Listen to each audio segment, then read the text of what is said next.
യേശു ഒലിവുമലയിലിരിക്കുമ്പോൾ ശിഷ്യന്മാർ തനിച്ച് അവൻ്റെ അടുക്കൽ വന്നു.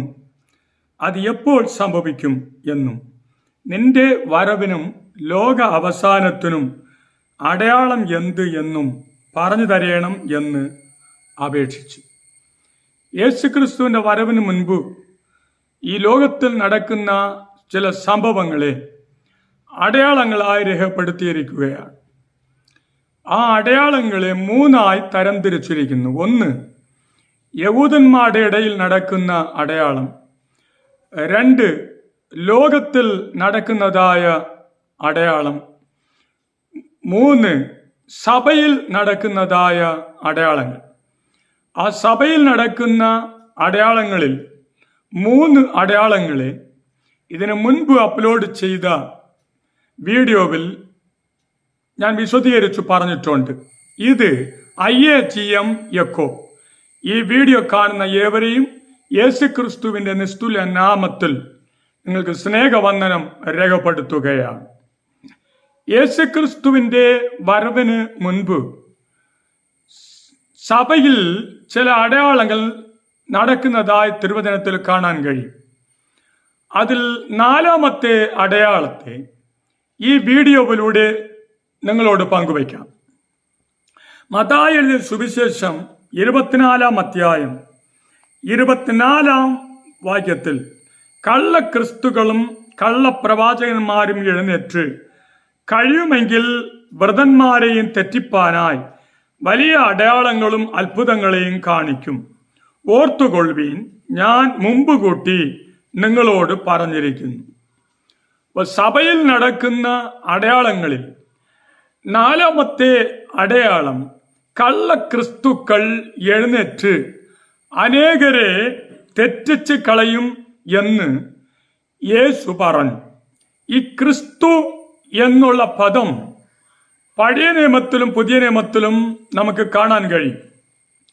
പഴയ നിയമത്തിൽ ക്രിസ്തു എന്നതായ വാക്കിന് അതിന്റെ എബ്രായ പദം മഷിയക് എന്നുള്ള പദമാണ് കൊടുത്തിരിക്കുന്നത്.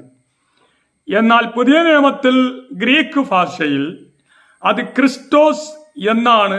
എബ്രായ ഭാഷയിലുള്ള മഷിയക് എന്നുള്ള വാക്കിനും ഗ്രീക്ക് പദത്തിലുള്ള ക്രിസ്റ്റോസ് എന്നതായ പദത്തിനും a person who was anointed for service എന്ന് പറഞ്ഞാൽ ശുശ്രൂഷയ്ക്ക് വേണ്ടി അഭിഷേകം ചെയ്യപ്പെട്ട വ്യക്തി എന്നാണ് ആ വാക്കിനെ കൊണ്ട് അർത്ഥമാക്കുന്നത്. പഴയ നിയമത്തിൽ ഇസ്രായേൽ ജനതയുടെ ഇടയ്ക്ക് 3 കൂട്ടർ അഭിഷേകം ചെയ്യപ്പെടുന്നതായി തിരുവചന പഠിതാക്കൾ എല്ലാവർക്കും വ്യക്തമായി അറിയാം. ഒന്ന്, മഹാപുരോഹിതന്മാരെ അഭിഷേകം ചെയ്യപ്പെടുന്നു. 2, രാജാക്കന്മാരെ അഭിഷേകം ചെയ്യപ്പെടുന്നു. 3, പ്രവാചകന്മാരെയും അഭിഷേകം ചെയ്യപ്പെടുന്നു. അങ്ങനെ പഴയ നിയമത്തിൽ 3 കൂട്ടരെ അഭിഷേകം ചെയ്യപ്പെടുന്നു.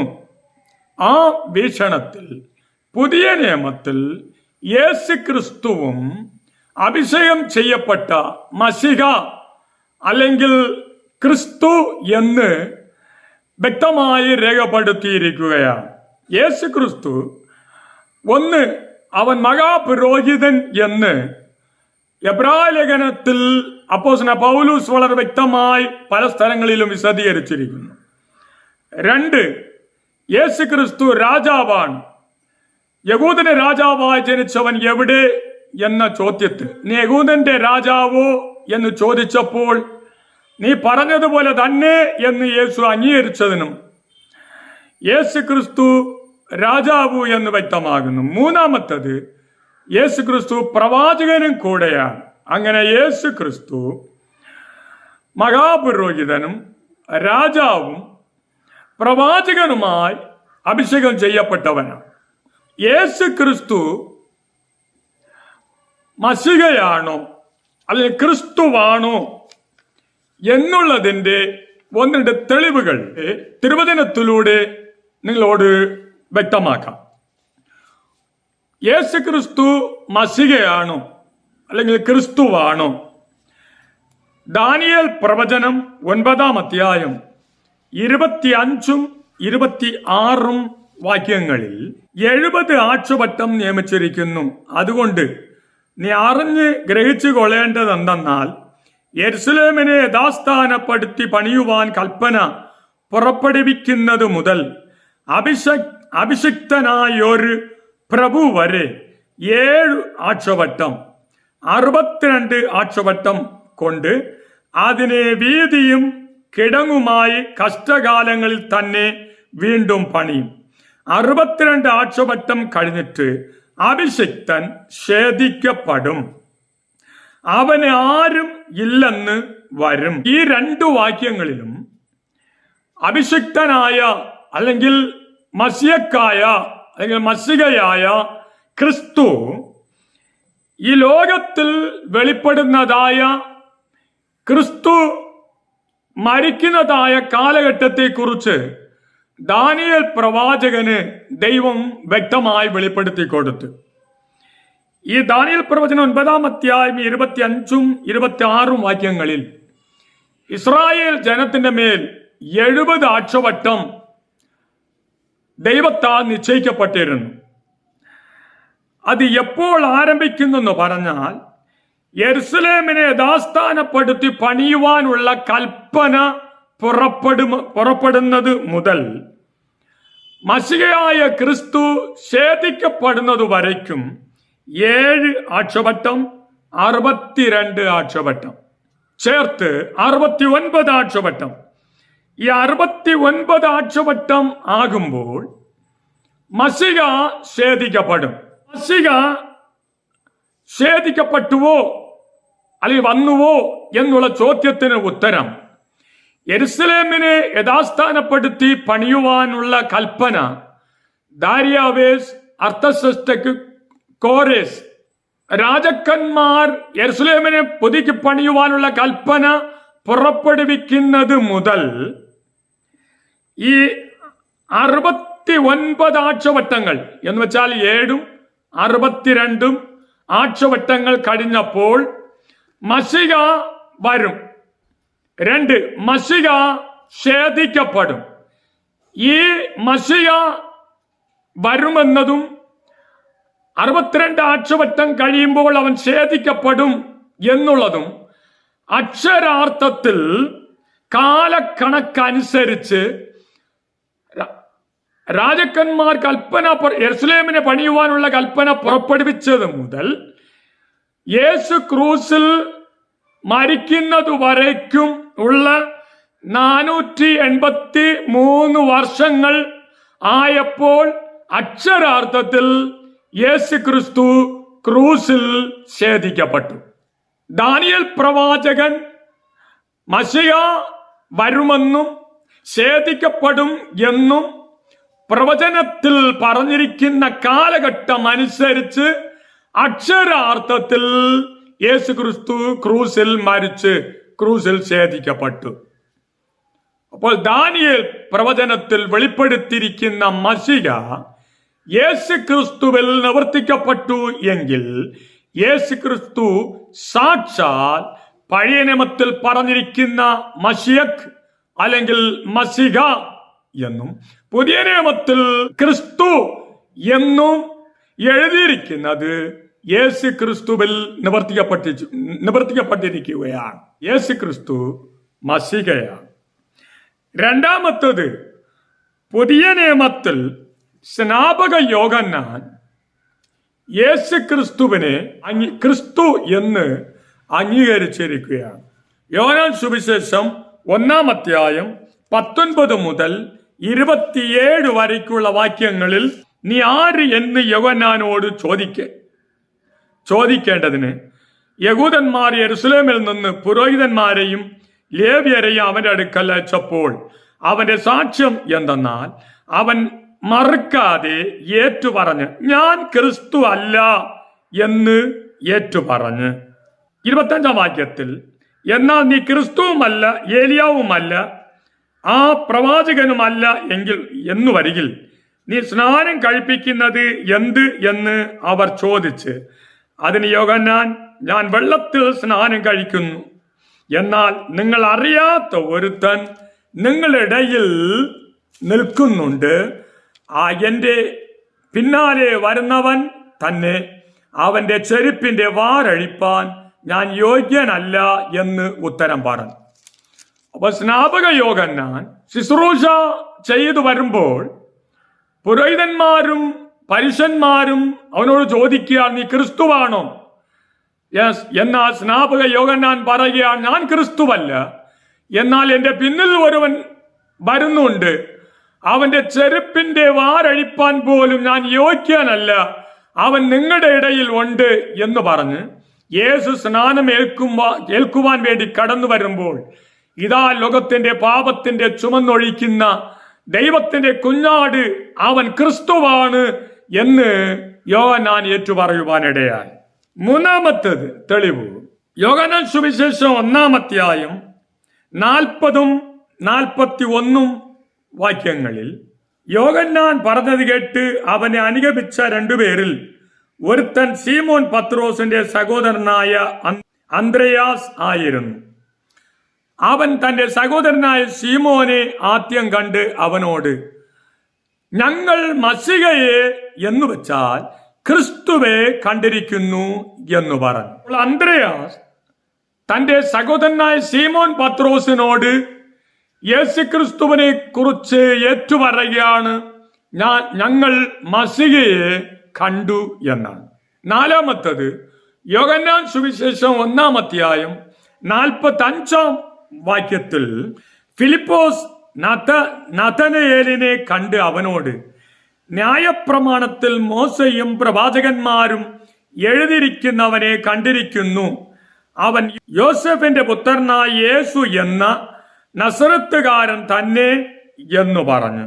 ഫിലിപ്പോസ് നഥാനയേലിനോടുകൂടെ അവൻ പറയുന്ന ഒരു ഭാഗം, പഴയ നിയമത്തിൽ ന്യായപ്രമാണത്തിൽ മോശയും മറ്റും പ്രവാചകന്മാർ പറഞ്ഞിരിക്കുന്നവനെ ഞങ്ങൾ കണ്ടു, അത് മശിഹയാണ് എന്ന് ഫിലിപ്പോസ് നഥനയേലിനോട് എടുത്തു പറയുകയാണ്. അഞ്ചാമത്തെ കാര്യം, യേശു സമരിയ സ്ത്രീയോടുകൂടെ താൻ മശിഹയാണ് എന്ന് സമ്മതിക്കുന്നു. യോഹന്നാൻ സുവിശേഷം 4-ാം അധ്യായം 25-26 വാക്യങ്ങൾ, സ്ത്രീ അവനോട്, മശീഹ എന്നു വെച്ചാൽ ക്രിസ്തു വരുന്നു എന്ന് ഞാൻ അറിയുന്നു, അവൻ വരുമ്പോൾ സകലവും അറിയിച്ചു തരുമെന്നു പറഞ്ഞു. യേശു അവളോട്, നിന്നോട് സംസാരിക്കുന്ന ഞാൻ തന്നെ മശിഹ എന്ന് പറഞ്ഞു. സമരിയ സ്ത്രീയോടുകൂടെ ഏറ്റുപറയുന്നു, ഞാൻ തന്നെ മശിഹ. പ്രവാചകനായ ദാനിയേലും മറ്റും പ്രവാചകന്മാരും പറഞ്ഞിരിക്കുന്ന മശിഹ ഞാൻ തന്നെ എന്ന് യേശുക്രിസ്തു ഏറ്റുപറഞ്ഞു. ആറാമത്തെ കാര്യം, മഹാപുരോഹിതൻ യേശുവിനോട് ചോദിക്കുകയാണ്, നീ മശിഹയാണോ? യേശു, ഞാൻ മശിഹ തന്നെ എന്ന് എടുത്തു പറഞ്ഞു. മത്തായി സുവിശേഷം 26-ാം അധ്യായം 62 മുതൽ 64 വരെയുള്ള വാക്യങ്ങളിൽ മഹാപുരോഹിതന്മാർ എഴുന്നേറ്റ് അവനോട്, നീ ഒരു ഉത്തരവും പറയുന്നില്ലായോ? ഇവർ നിന്റെ നേരെ സാക്ഷ്യം പറയുന്നത് എന്ത് എന്ന് ചോദിച്ച് യേശുവോ മിണ്ടാതിരുന്നു. മഹാപുരോഹിതൻ പിന്നെയും അവനോട്, നീ ദൈവപുത്രനായ ക്രിസ്തു തന്നെയോ പറക എന്ന് ഞാൻ ജീവനുള്ള ദൈവത്തെ കൊണ്ട് നിന്നോട് ആണയിട്ട് ചോദിക്കുന്നു എന്ന് പറഞ്ഞു. യേശു അവനോട്, ഞാൻ ആകുന്നു. മഹാപുരോഹിതൻ യേശുവിനോട് ചോദിക്കുകയാണ്, നീ ദൈവപുത്രനായ ക്രിസ്തുവാണോ? യേശു ഉത്തരം പറയുന്നു, ഞാൻ ക്രിസ്തു തന്നെ, ഞാൻ അവൻ തന്നെ. 6 തെളിവുകളും യേശു ക്രിസ്തു അല്ലെങ്കിൽ മശിഹ എന്ന് വ്യക്തമായി വെളിപ്പെടുത്തിയിരിക്കുകയാണ്. ക്രിസ്തു തന്റെ വരവിനോടനുബന്ധിച്ച് പറയുമ്പോൾ, കർത്താവിന്റെ വരവിന് മുൻപ് അനവധി കള്ളക്രിസ്തുക്കൾ എഴുന്നേറ്റ് അനേകരെ തെറ്റിച്ചു കളയും എന്ന് യേശു മുന്നറിയിപ്പ് നൽകി. തിരുവചനം വായിക്കുമ്പോൾ 3 ക്രിസ്തുക്കൾ, ഒന്ന് നമ്മുടെ കർത്താവും രക്ഷിതാവുമായ യേശു ക്രിസ്തു. 2 കള്ളക്രിസ്തുക്കൾ, 3 എതിർ ക്രിസ്തു. ഇവിടെ യേശു മുന്നറിയിപ്പ് കൊടുക്കുന്നത് എതിർ ക്രിസ്തുവിനെ കുറിച്ചല്ല ഈ ഭാഗത്ത് കർത്താവ് മുന്നറിയിപ്പ് നൽകുന്നത്, അല്ലെങ്കിൽ മറിച്ച് കള്ളക്രിസ്തുക്കളെ കുറിച്ചാണ് കർത്താവ് മുന്നറിയിപ്പ് നൽകുന്നത്. ഈ കള്ളക്രിസ്തുക്കൾ എന്നതിന് അതിന്റെ ഗ്രീക്ക് ഭാഷയിൽ സിയുഡോ ക്രിസ്തോസ് എന്നുള്ള പദമാണ് കൊടുത്തിരിക്കുന്നത്. ഇതിന് കള്ളക്രിസ്തുക്കൾ എന്നാണ് പരിഭാഷപ്പെടുത്തിയിരിക്കുന്നത്. ഇവരെ കുറിച്ച് കർത്താവ് മുന്നറിയിപ്പ് കൊടുക്കുകയാണ്. മത്തായി സുവിശേഷം 24-ാം അധ്യായം 24-ാം വാക്യത്തിലും, മർക്കോസ് സുവിശേഷം 13-ാം അധ്യായം 22-ാം വാക്യത്തിൽ, മത്തായി സുവിശേഷം 24-ൽ കള്ളക്രിസ്തുക്കളും കള്ളപ്രവാചകന്മാരും എഴുന്നേറ്റു കഴിയുമെങ്കിൽ വ്രതന്മാരെയും തെറ്റിപ്പാനായി വലിയ അടയാളങ്ങളും അത്ഭുതങ്ങളെയും കാണിക്കും. ഓർത്തുകൊള്ളുവീൻ, ഞാൻ മുൻപ് കൂട്ടി നിങ്ങളോട് പറഞ്ഞിരിക്കുന്നു. യേശു ക്രിസ്തുവിന്റെ വരവിന് മുൻപ് കള്ളക്രിസ്തുക്കൾ ഈ ലോകത്തിൽ എഴുന്നേൽക്കും എന്ന് യേശു മുന്നറിയിപ്പ് കൊടുക്കുകയാണ്. ചരിത്രത്തിന്റെ ഉടനീളം നാം നോക്കുമ്പോൾ AD 40 കാലഘട്ടങ്ങളിൽ തുടങ്ങി AD 2021 കാലഘട്ടങ്ങൾ വരയ്ക്കുമുള്ള ഈ കാലയളവുകളിൽ ഏകദേശം 3000-ൽ പരം വ്യക്തികൾ ഞാൻ ക്രിസ്തു എന്ന് പറഞ്ഞ് എഴുന്നേറ്റുള്ളതായി ചരിത്രത്തിൽ കാണാൻ കഴിയും. എന്നാൽ ഇന്ന് നാം ജീവിച്ചിരിക്കുന്ന 21-ാം നൂറ്റാണ്ടിൽ ഇന്ത്യയിലും ഇന്ത്യയുടെ പുറത്തും ഏകദേശം 17-ൽ പരം വ്യക്തികൾ ഞാൻ ക്രിസ്തുവാണ് എന്ന് പ്രചരിപ്പിച്ചുകൊണ്ട് അവകാശപ്പെട്ടുകൊണ്ട് ജീവിക്കുന്നതായി ചരിത്രത്തിൽ നമുക്ക് വ്യക്തമാണ്. യേശു പറഞ്ഞതുപോലെ കള്ളക്രിസ്തുക്കൾ 40 മുതൽ ഈ കാലഘട്ടങ്ങൾ വരെയിലും ധാരാളം പേർ എഴുന്നേറ്റിരിക്കുകയാണ്.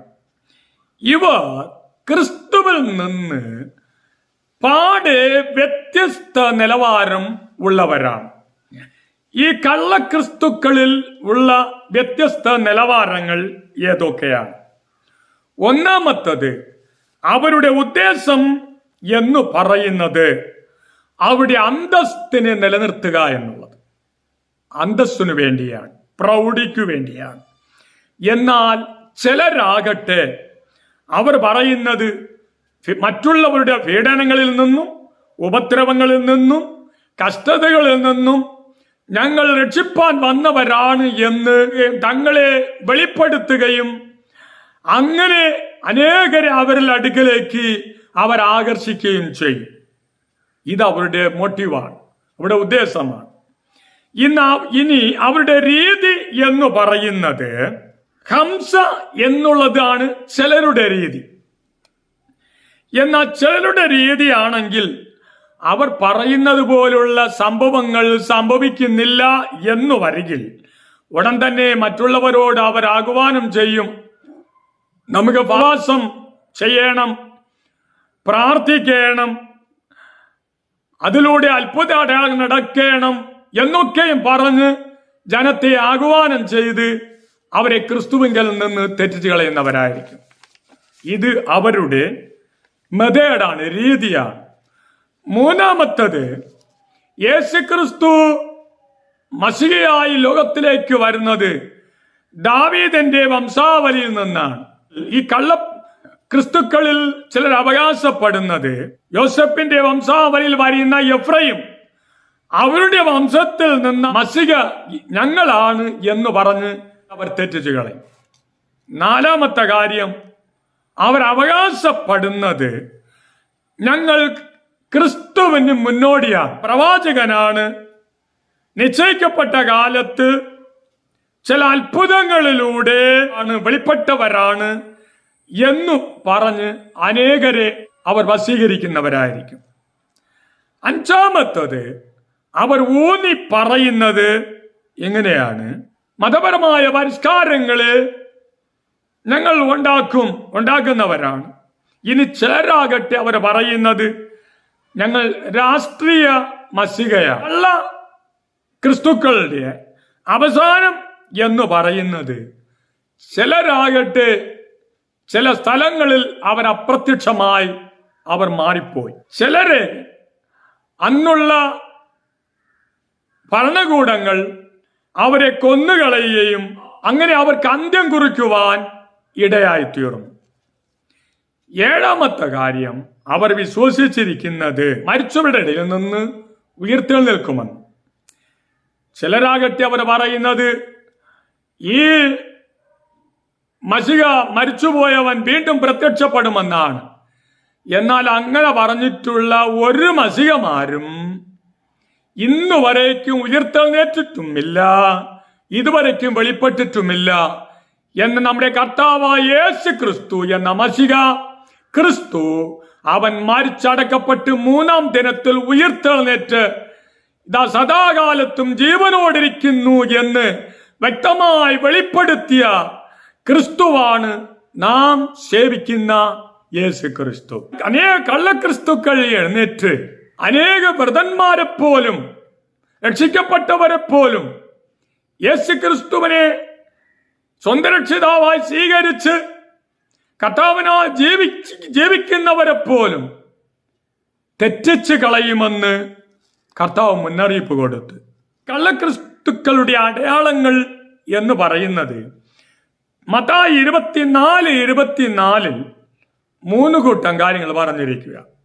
ഒന്ന്, അവർ തങ്ങളെ ക്രിസ്തു എന്നു പറഞ്ഞ് അനേകരെ തെറ്റിച്ച് കളയും. രണ്ടാമത്തത്, കഴിയുമെങ്കിൽ വ്രതന്മാരെ പോലും തെരഞ്ഞെടുക്കപ്പെട്ട ദൈവമക്കളെപ്പോലും അവർ തെറ്റിച്ച് കളയുമെന്നാണ്. മൂന്നാമത്തെ അടയാളം, വലിയ അത്ഭുതങ്ങൾ, വലിയ അടയാളങ്ങളൊക്കെയും അവർ ചെയ്യും. ഈ കാലഘട്ടങ്ങൾ മാത്രമല്ല, 1-ാം നൂറ്റാണ്ടിലും അനേക കള്ളക്രിസ്തുക്കൾ എഴുന്നേറ്റ് അത്ഭുതങ്ങളും അടയാളങ്ങളും ചെയ്ത് അനേകരെ തെറ്റിച്ച് കഴിഞ്ഞു എന്ന് ചരിത്രത്തിന്റെ ഉടനീളം നമുക്ക് വ്യക്തമായി അറിയുവാൻ കഴിയും. അങ്ങനെ അനേകരെ തെറ്റിച്ച, ക്രിസ്തു എന്ന് അവകാശപ്പെട്ട, അത്ഭുത അടയാളങ്ങളെ പ്രവർത്തിച്ച അനേക ക്രിസ്തുക്കൾ AD 40 മുതൽ നാം ഇന്ന് ജീവിച്ചിരിക്കുന്ന 2021 വരയ്ക്കുമുള്ള കാലഘട്ടങ്ങളിൽ ഏകദേശം 3000-ൽ പരം വ്യക്തികൾ താങ്കൾ ക്രിസ്തു എന്ന് അവകാശപ്പെട്ട് എഴുന്നേറ്റ് വന്നു. അതിൽ ഇപ്പോൾ തന്നെ ഇന്ത്യയിലും ഇന്ത്യയുടെ പുറത്തുമായി ഏകദേശം 17-ൽ പരം ആളുകൾ താങ്കൾ ക്രിസ്തു എന്നാണ് അവകാശപ്പെട്ട് അവർ അത്ഭുതങ്ങളെ പ്രവർത്തിച്ചു കൊണ്ടിരിക്കുകയാണ്. അതിന് 1-2 വ്യക്തികളെ ഈ അവസരത്തിൽ നിങ്ങളോടൊന്ന് പരിചയപ്പെടുത്താം. അപ്പോസ്തല പ്രവൃത്തി 5-ാം അധ്യായം 36-ാം വാക്യം വായിക്കുമ്പോൾ AD 44-ൽ തെയൂദാസ് എന്ന് പറയുന്ന ഒരു വ്യക്തി താൻ പറഞ്ഞത് ഇങ്ങനെയാണ്: ഞാൻ ക്രിസ്തുവാണ്. മാത്രമല്ല, യോശുവ യോർദാൻ നദിയെ 2-ആയി വിഭാഗിച്ച് ഇസ്രായേൽ ജനത്തെ എങ്ങനെ അതിൽ കൂടി നടത്തി അക്കരയിലേക്ക് കടത്തി വിട്ടുവോ അതുപോലെ ഞാനും എന്നെ അനുഗമിക്കുന്ന വ്യക്തികളെ യോർദാനെ വിഭാഗിച്ച് അക്കരയിലേക്ക് കടത്തി കൊണ്ടുപോകുമെന്ന് പറഞ്ഞു. പക്ഷെ നടന്നില്ല. ഇദ്ദേഹം വലിയ അത്ഭുതങ്ങളും അടയാളങ്ങളൊക്കെയും നിവർത്തി ചെയ്തു എന്ന് ചരിത്രത്തിൽ വ്യക്തമാകും. പക്ഷെ അതിനെക്കുറിച്ച് ഇത് പറയുന്ന ഈ വിഷയത്തെക്കുറിച്ച് ബൈബിൾ രേഖപ്പെടുത്തിയില്ല. പേരിനെ കുറിച്ച് മാത്രമാണ് പറഞ്ഞിരിക്കുന്നത്. കാലത്തിൽ റോമൻ പടയാളികൾ അദ്ദേഹത്തെ മാത്രമല്ല അവരോടുകൂടെ ചേർന്ന എല്ലാ അനുയായികളെയും കൂട്ടക്കുരുതി അല്ലെങ്കിൽ കൂട്ടമായി കൊന്നൊടുക്കുവാൻ ഇടയായിത്തീർന്നു.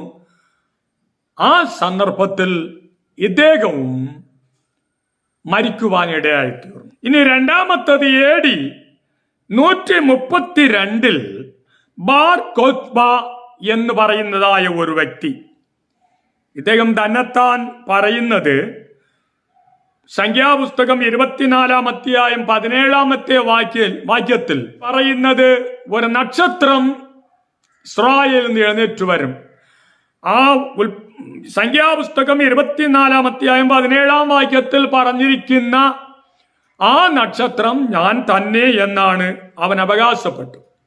തന്നെയുമല്ല, യഹൂദർ ജനത്തിന് എതിരായി വലിയ കലഹങ്ങൾ നടത്തുവാനിടയായിത്തീർന്നു. അങ്ങനെ 3 വർഷങ്ങളായി യെരുശലേമിനെ അദ്ദേഹം കീഴടക്കി. കീഴടക്കിയതിനു ശേഷം താൻ തന്നെ രാജാവ് എന്നും മസിഹ എന്നും അവകാശപ്പെടുവാനിടയായിത്തീർന്നു.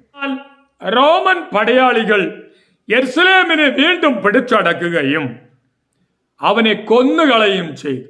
അവനോട് കൂടെ ചേർന്ന് ഏകദേശം 500,000 മുതൽ 600,000 വ്യക്തികൾ വരേക്കും അന്ന് കൊല്ലപ്പെട്ടു.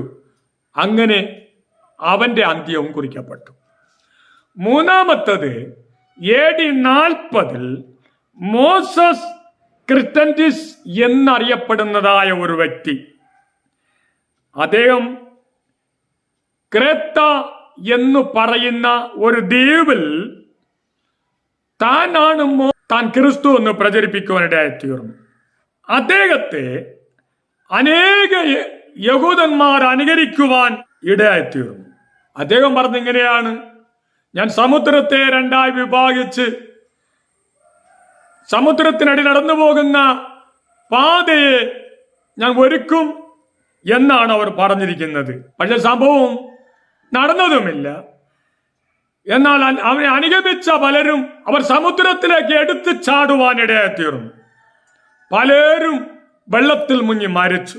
ഈ മോസ ക്രിസ്റ്റന്റിസ് എന്ന് പറയുന്ന ഈ വ്യക്തി പെട്ടെന്ന് അദ്ദേഹം അപ്രത്യക്ഷമായി മാറുകയും ചെയ്തു. സമുദ്രത്തിൽ മരിച്ചതാണ്, എവിടെ പോയോ ഒരു വ്യക്തതയില്ല. അങ്ങനെ അവന്റെ കഥയും അവിടം കൊണ്ട് അവസാനിച്ചു. ഇനി 4-മത്തത് AD 1160 ഡേവിഡ് അൽറോയ് എന്ന് പറയുന്ന ഒരു പേർഷ്യയിൽ ജീവിച്ചിരുന്ന ഒരു യഹൂദൻ മുസ്ലിംകൾക്ക് എതിരായി വളരെ കലാപങ്ങൾ, വിപ്ലവങ്ങൾ ഉണ്ടാക്കുവാൻ ഇടയായി. അവന്റെ മരണവും എങ്ങനെയാണ് സംഭവിച്ചത് അതിനെക്കുറിച്ചുള്ള വ്യക്തമായുള്ള അറിവ് ഇന്നുവരെയ്ക്കും കിട്ടിയിട്ടില്ല. അവനെ അനുഗമിച്ച അവന്റെ പ്രസ്ഥാനം മുഴുവനും അഴിക്കപ്പെട്ടു. ഇനി 5-മത്തത് AD 1502 ആഷേർ ലാംലെയിൻ എന്ന് പറയുന്ന ഒരു വ്യക്തി. ഇദ്ദേഹം ഇറ്റലിയിലുള്ള ഒരു റബിയാണ്. അദ്ദേഹം പറയുന്നത്, ഞാൻ ക്രിസ്തുവിന്റെ മുന്നോടിയാണ്, ഞാൻ മസിഹയോടുകൂടെ വെളിപ്പെടുന്നവനാണ്. മരുഭൂമി ഇസ്രായേൽ ജനത്തെ മോശ വഴിനടത്തി വന്നതുപോലെ ഒരു മേഘത്തൂൺ, അതുപോലെ ഒരു അഗ്നിത്തൂൺ ജനത്തെ വഴിനടത്തും എന്ന് അവൻ പറയുവാനിടയായിത്തീർന്നു. എന്നാൽ ചരിത്രം പറയുന്നു, ഈ ആശേൽ ലാംലെയിൻ പെട്ടെന്ന് അവൻ അപ്രത്യക്ഷമായി മാറിപ്പോയി, അവനും മരിച്ചുപോയി. ഇന്നുവരെയും വെളിപ്പെട്ടിട്ടൊന്നുമില്ല. 6-മത്തത് AD 1626 മുതൽ AD 1676 വരയ്ക്കും ജീവിച്ചിരുന്ന ശബത്തായ് സെബി എന്ന് പറയുന്ന ഒരു വ്യക്തി. അദ്ദേഹം പറയുന്നത്, ഞാൻ രാജാതി രാജാവാണ് എന്നുള്ള പേരാണ് താൻ വഹിച്ചിരുന്നത്. ഇദ്ദേഹം സ്മിർണയിലുള്ള വ്യക്തിയാണ്.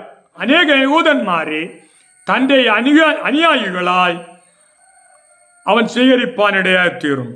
ടർക്കി ഗവൺമെന്റിന്റെ നിർബന്ധപ്രകാരം അദ്ദേഹം തൻ്റെതായ ആ പ്രസ്താവനയെ മാറ്റി മുസ്ലിം വിശ്വാസത്തിലേക്ക് താൻ കൂറുമാറുവാനിടയായിത്തീർന്നു. പിന്നീടത്തേതിൽ അവന്റെ തല ഛേദിക്കപ്പെട്ടാണ് അവൻ മരിച്ചത്. എന്നാൽ അവന്റെ അനുയായികളായിരുന്ന പലരും താങ്കൾ ക്രിസ്തുക്കളാണെന്ന് അവകാശപ്പെട്ടുവെങ്കിലും അവരും പിൽക്കാലത്തിൽ അവർ മുഴുവനുമായി അഴിക്കപ്പെടുവാനിടയായിത്തീർന്നു.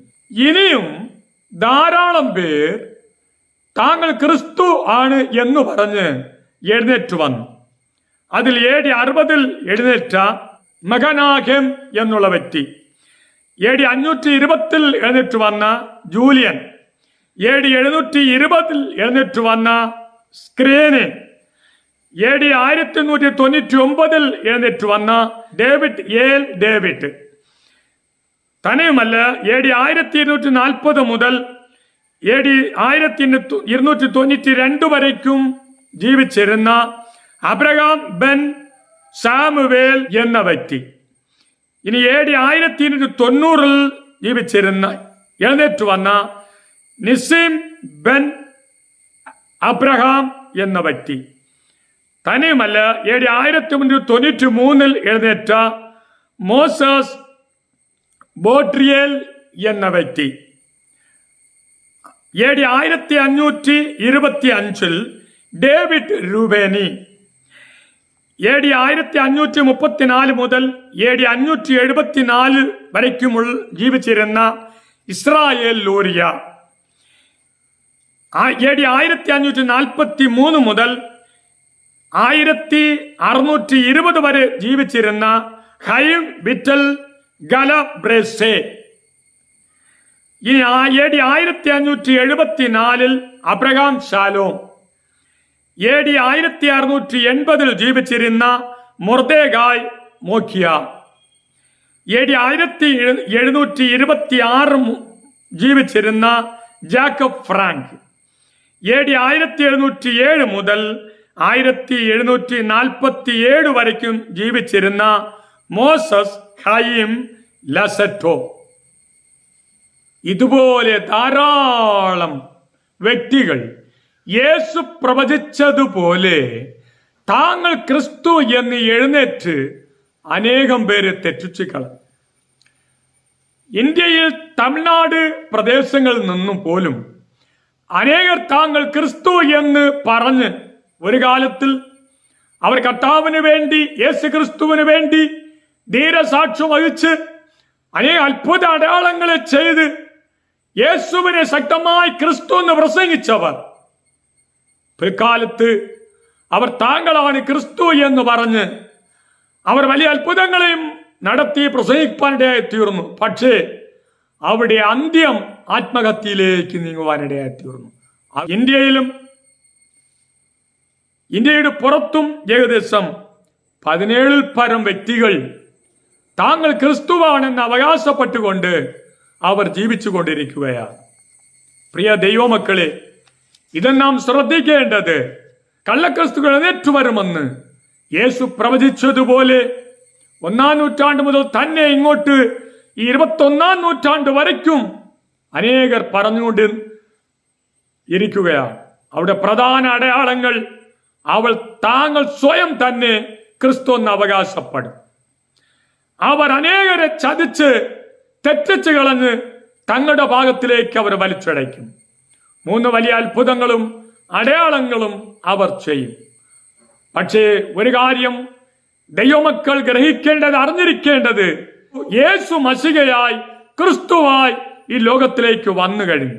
യേശു ക്രിസ്തു മശിഹയായി ക്രിസ്തുവായി ലോകത്തിൽ വെളിപ്പെട്ട് എന്ന് സ്നാപയോഹന്നാൻ സാക്ഷ്യം പറഞ്ഞു, അന്ത്രയാസ് സാക്ഷ്യം പറഞ്ഞ്, ഫിലിപ്പോസ് സാക്ഷ്യം പറഞ്ഞ്, സമരിയക്കാരത്തിയായ സ്ത്രീയോടുകൂടെ യേശു സമ്മതിച്ച്, മഹാപുരോഹിതനോട് യേശു പറഞ്ഞ് ഞാൻ മശിഹയാണ്.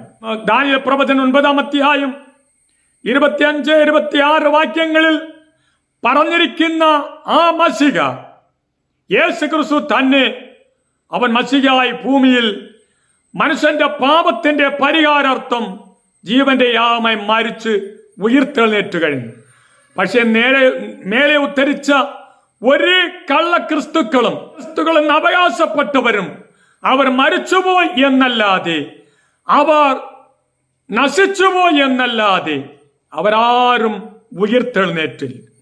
യേശു ക്രിസ്തു മാത്രമാണ് അവൻ മരിച്ച് ഉയർത്തെഴുന്നേറ്റ് സ്വർഗത്തിൽ കരേറിപ്പോയവൻ. ഇനി ഒരു മസിഹയുടെ ആവശ്യമില്ല.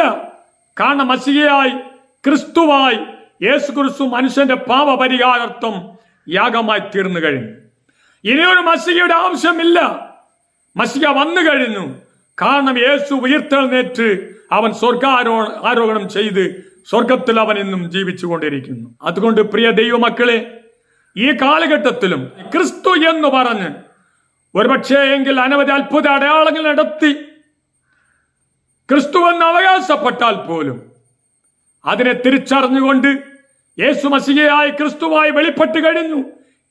അവൻ എന്നും സ്വർഗത്തിൽ നമുക്ക് വേണ്ടി പക്ഷപാതം ചെയ്യുന്നു. അവൻ വേഗത്തിൽ അവൻ രാജാവായി തന്റെ മക്കളെ ചേർക്കുവാനും ഈ ഭൂമിയിൽ അവൻ വരും എന്നുള്ളത് പ്രതീക്ഷിച്ചുകൊണ്ട് ഈ കാലഘട്ടത്തിൽ ദൈവദാസന്മാരായ നമുക്ക് സത്യത്തെ സത്യമായി വെളിപ്പെടുത്തി അനേക ജനങ്ങളെ ക്രിസ്തുവിലേക്ക് തിരിച്ചുവിടുവാൻ നമുക്ക് ദൈവം കൃപ നൽകട്ടെ. വിശ്വാസികളായ ദൈവജനം, ക്രിസ്ത്യാനികളായ ദൈവജനം അറിഞ്ഞിരിക്കേണ്ടത് ഇനി ഒരു മശിഹയുടെ ആവശ്യമില്ല. മശിഹ വന്നു കഴിഞ്ഞു. ഇനി ഒരു ക്രിസ്തുവിന്റെ ആവശ്യമില്ല. ക്രിസ്തു വന്നു കഴിഞ്ഞു. അതുകൊണ്ട് ഇനി ക്രിസ്തു ഇല്ല. അങ്ങനെ ഒരുപക്ഷേ എങ്കിൽ ക്രിസ്തു എന്ന് അവകാശപ്പെട്ടുകൊണ്ട് അത്ഭുത അടയാളങ്ങൾ ചെയ്താലും അവരെ തിരിച്ചറിഞ്ഞുകൊണ്ട് അവരെ അംഗീകരിക്കാതെ നമ്മുടെ മശിഹയായ നമ്മുടെ ക്രിസ്തുവായ യേശു ക്രിസ്തുവിന്റെ പുനരാഗമനത്തിന് രണ്ടാം വരവിനു വേണ്ടി നാം പ്രാർത്ഥനയോടും കർത്താവിനോടും കാത്തിരിക്കാം. അതിനായി ദൈവം തന്നെ നമ്മെല്ലാവരെയും വഴിനടത്തുമാറാകട്ടെ. കർത്താവിന് തിരിതമായാൽ അടുത്ത വീഡിയോയിൽ കാണുന്നത് വരയ്ക്കും നമ്മെ കർത്താവ് കാത്ത് സൂക്ഷിക്കുകയും പരിപാലിക്കുകയും ചെയ്യട്ടെ. മാരനാഥ.